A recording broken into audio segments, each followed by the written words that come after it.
Olá pessoal, é a terceira vez que eu tô tentando gravar esse vídeo. O primeiro ficou muito longo, o segundo não achei bom e quero fazer mais rapidinho também. Eu vim só avisar que terminei o Walden, é brilhante o livro, eu recomendo muitíssimo para todo mundo. Próximo livro que vou ler, eu já comecei, comecei no ano passado no inverno, não consegui terminar, que é o Violeta da Isabel Allende, em espanhol. Vou ler agora com bastante afinco.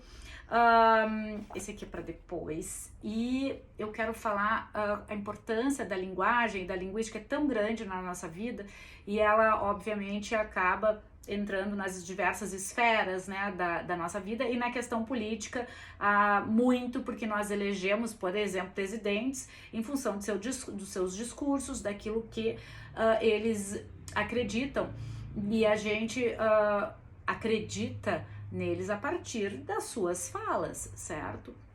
A primeira coisa que eu gostaria de falar em termos de análise linguística é da repercussão midiática que teve da fala do Lula nesse evento internacional, no qual ele comparou o que está acontecendo em Gaza, né, o ataque de Israel em Gaza ao povo palestino, como um genocídio.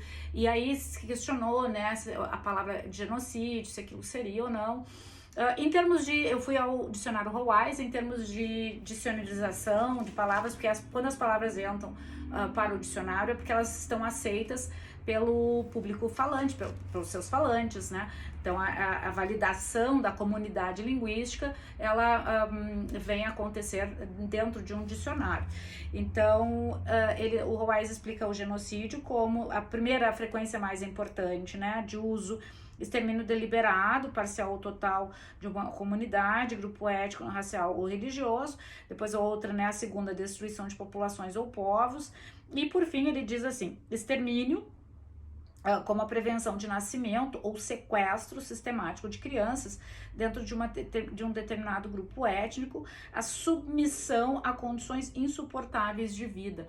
Então, como uma palavra polissêmica, ou seja, ela tem vários significados, não tem um só, não é só o extermínio, mas no momento em que alguém submete um povo ou um grupo social a viver sob condições e que tornam a vida insuportável, isso já seria um genocídio, porque é o que a gente chama de força de expressão, certo? Claro que a comparação é inadequada, mas ganhou uma proporção que talvez tenha sido maior do que deveria, e aí os jornalistas, e tem se discutido que isso na verdade seria uma cortina de fumaça para acobertar outras coisas, né, desviar da atenção, que na verdade aconteceu hoje, que aí é o contrário, né, a segunda análise linguística, né, de importância dentro da política essa semana, é a não fala do Bolsonaro, o não dito, que é a escolha que ele faz, provavelmente, né, instruído por seus advogados ou por ele mesmo, porque sabe que as palavras são comprometedoras, né?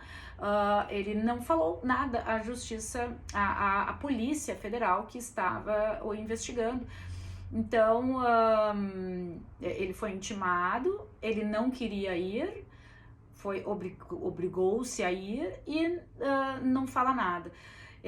Ele tinha exatamente esse momento formal, essa é a formalização, o momento que se utiliza para alguém que está sob processo justificar-se e vir a defender-se.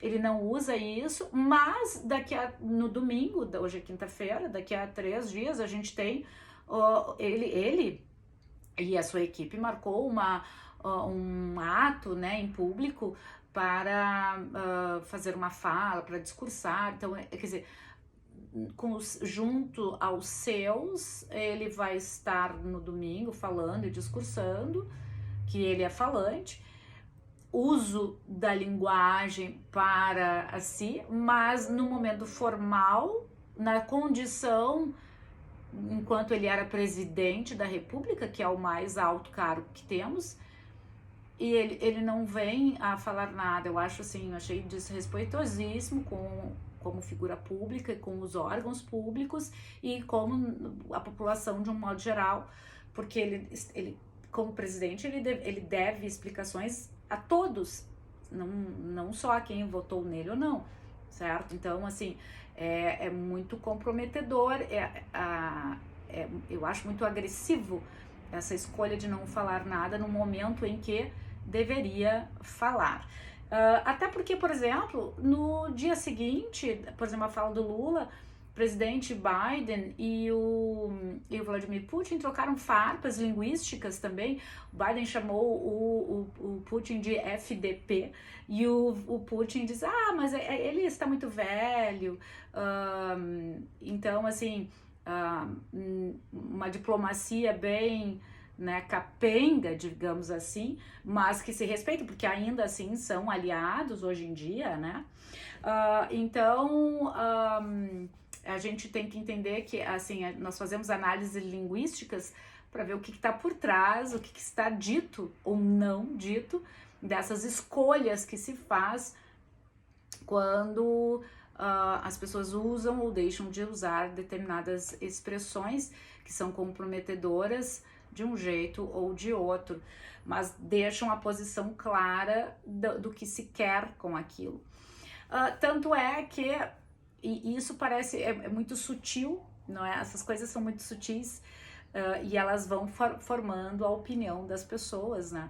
E eu escolhi terminar essa fala com esse poema aqui, porque também o Paulo Henriques Brito, que tem esse livro de poesia lindíssimo chamado Mínima Lírica, tem um poema que expressa exatamente como a força da palavra, que parece algo tão sutil, é de tamanha importância.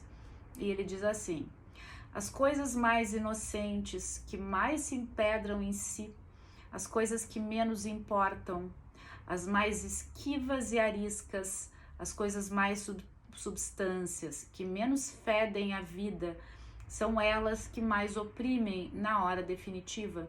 Não há pior testemunha que a pureza absoluta. Um beijo, bom final de férias.